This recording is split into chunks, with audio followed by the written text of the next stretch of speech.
Hey guys, so today the video is going to be on the topic of keys and scales. So if you've ever heard anyone saying when they're playing music, what key is that song in? Is it in A flat or G or something like this? Or you say, oh, that person is singing out of key. Now, if you don't understand what that means, I got to explain that to you because a lot of people don't quite understand the concept, and this is really important to understanding how music works in general. So, let's start with this.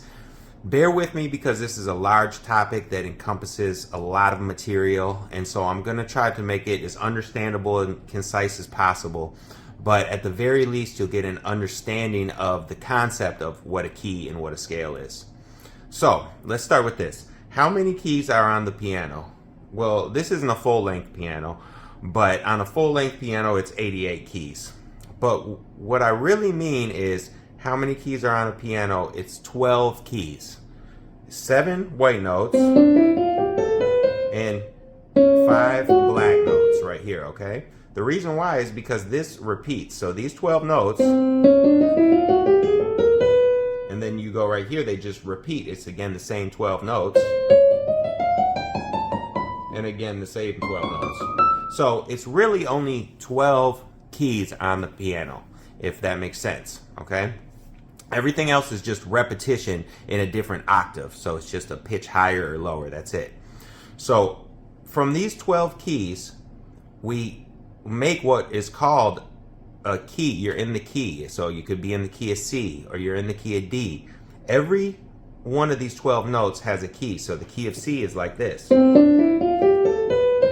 That key will be based around the key of C. C is what you could call the home note. It's sort of where the song ends and where it begins, and that's the focal point of that key. But just like you could do something in C, you could do something on any of these keys. So I could take the key of E flat, which is this. Now, what you might notice about all the keys is that, first off, they're all 7 notes. So when we are playing music, we're playing using 7 notes at a time and disregarding the other 5 notes. This is what it means to be in a key. So the easiest example to see this is the key of C, because it starts on C and it goes up to C. It's all of the white notes. That's why it's so easy to understand, because it's 7 white notes on the piano. So on the piano, this is the easiest key to understand and see, and that's normally where we start. But when we go to the other keys, it's gonna, like E flat that I showed you, you'll notice we have a combination of black and white keys. So in this we have 3 black keys and 4 white notes. So that's just the way that it works with the other keys. So we could suffice it to say this.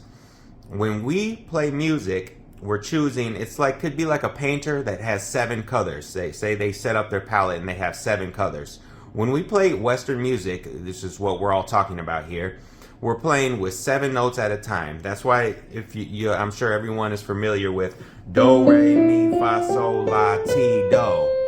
That saying is just a way to give a value to every note. So like C is do in the key of C, D is re, and mi, fa, sol, la, ti, do, like that.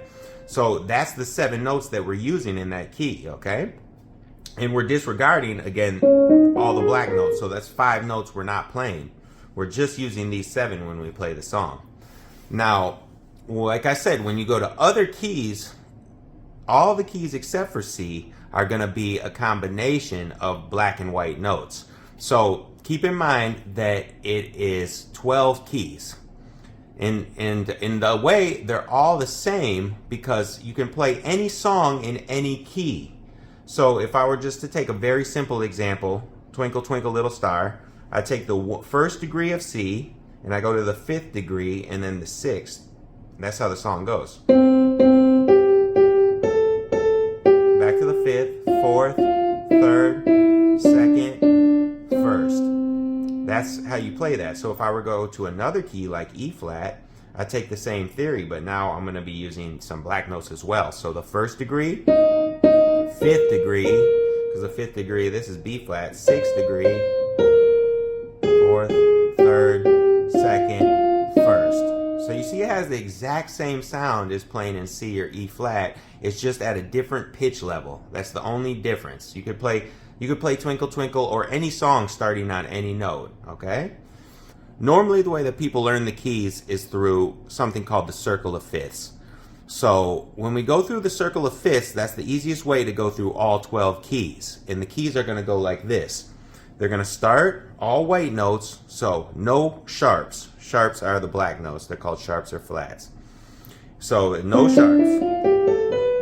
The next key is going to be G. That's going to have one sharp. See? F sharp. Now, I went up a fifth to go to G, so I'm going to go up another fifth.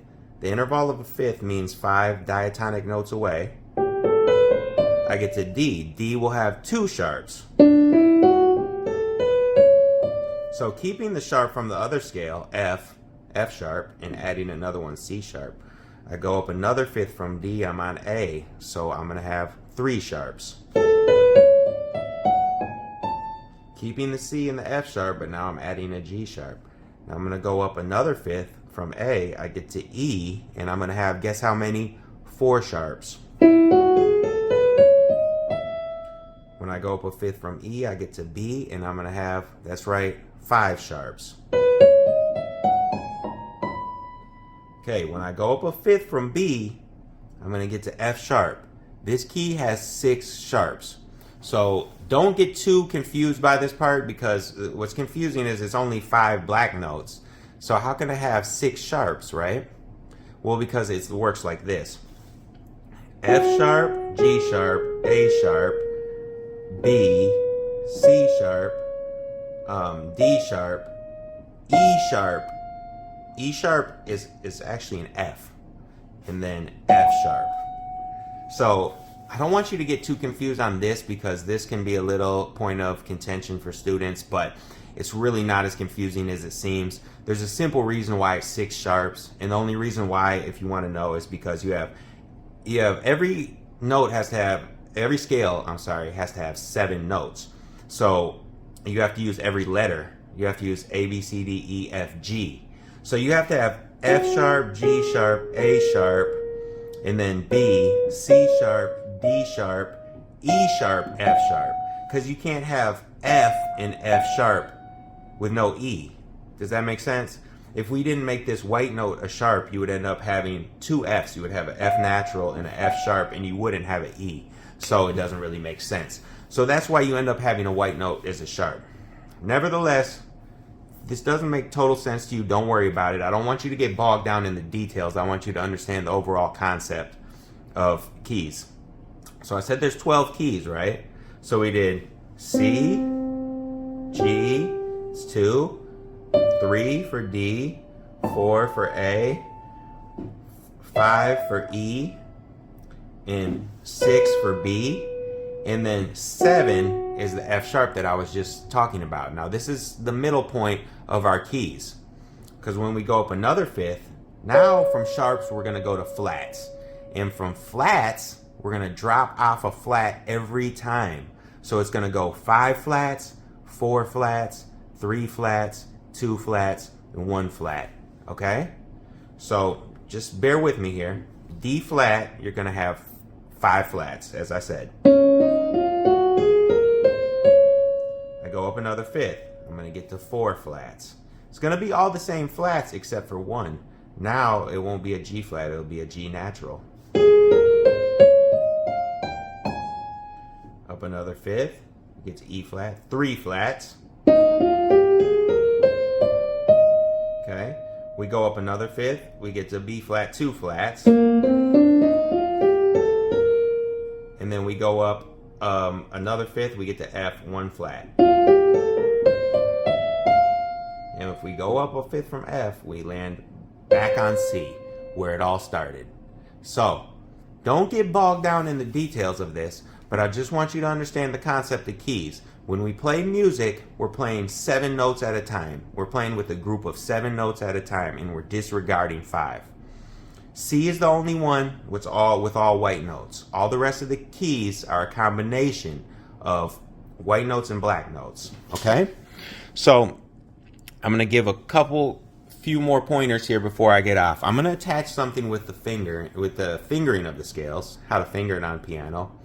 But I can give you some general rules. One rule that we want to know is when we start on a white note, it's generally going to be 1, 2, 3, 1, 2, 3, 4, 5 with the right hand.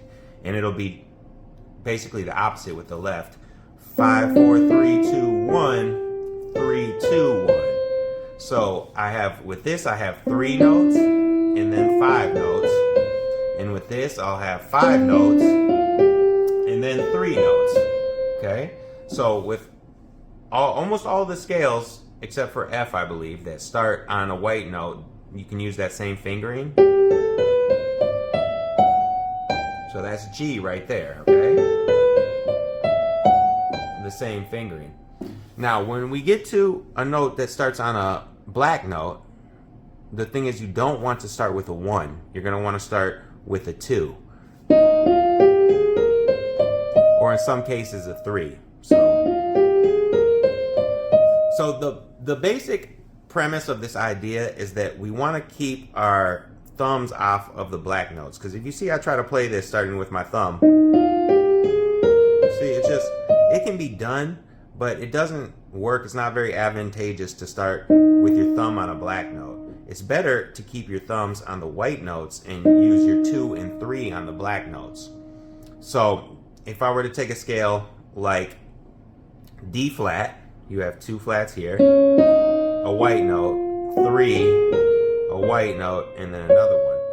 So you can look at it. I'm going to want to, when I get to this part, I'm going to want to push my hand like this. I'm going to want to have, when I get to this part, I'm going to want to keep my thumb on the white note, so I'm going to use 3 fingers, which 2, 3, 4 for these black notes. And when I'm on this section, I'm just going to use 2, 3, and 1. If that makes sense. Basically, the scale is this. So I look at it as a group of 3 and a group of 4. Like this. And this is exactly how you want to do your fingering. So you see I have, every time I play this, I play these 3, 1, 2, 3. And when I play this, I play 1, 2, 3, 4. So when I play,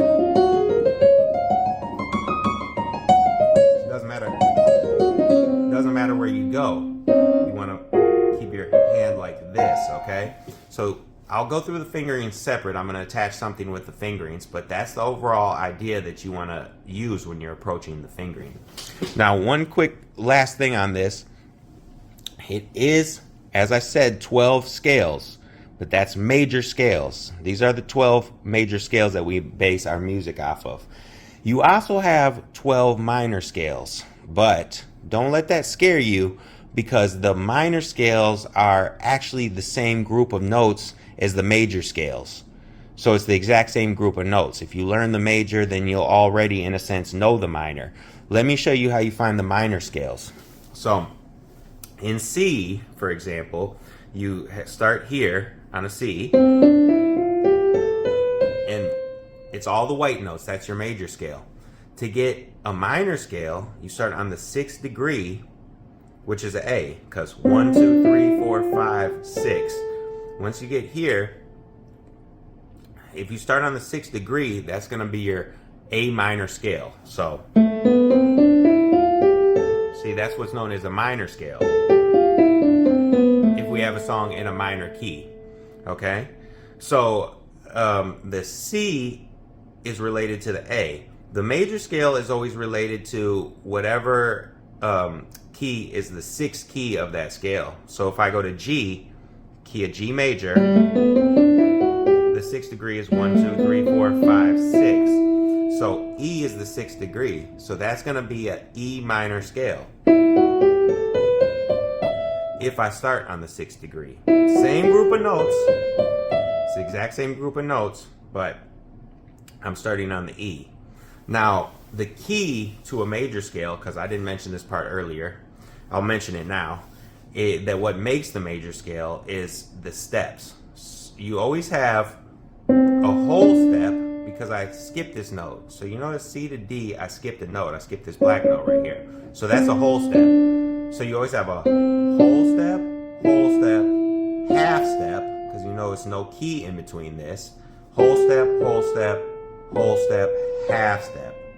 So you have this formula. That's the formula we use to get all the keys. So like I'll take E flat again. You see I have a whole step because I skipped E, whole step, skip this. Here's my half step right here. Then a whole step, whole step, whole step, and again half step. So that's the formula to the major scale. Okay. One last note. Yes, you will see songs that are including notes that aren't in the scale. That, of course, happens where you're playing, like I just added an A flat. That's not in the key. So, yes, they can be used. For the purpose of this video, I'm simplifying it so we understand the basic premise of diatonic music. That's what they call it when you're playing in the key with 7 notes, the Western style, diatonic. But these other notes can be used, but they generally have a purpose, and they're not in the key. They're using non-chord tones or non-key tones for normally some type of effect or for some other purpose. So they can be used. I didn't want to skip past that part. But I know that's a lot of information for you guys. I've been struggling with trying to make this video as concise as possible because, to be honest, I could keep going for another hour on this and just talking about all the different parts of understanding the keys. But like I said, if nothing else, you have an overall concept that you understand how it's worked and how the structure is, and take your time learning your keys slowly from that point. So you can just start with, you know, the key of C. It's normally where people start, and then try to learn maybe 2 or 3 more keys. Try the next one could be G because it only has 1 sharp. And if you're comfortable with that, you can go to D. So that's the way I want you to think about it. Take your time with it, and eventually it'll all start to make sense, and you'll get used to these keys. You'll start to memorize them, and then it'll be easy to you. All right, guys, good luck with this, and I'll see you next time.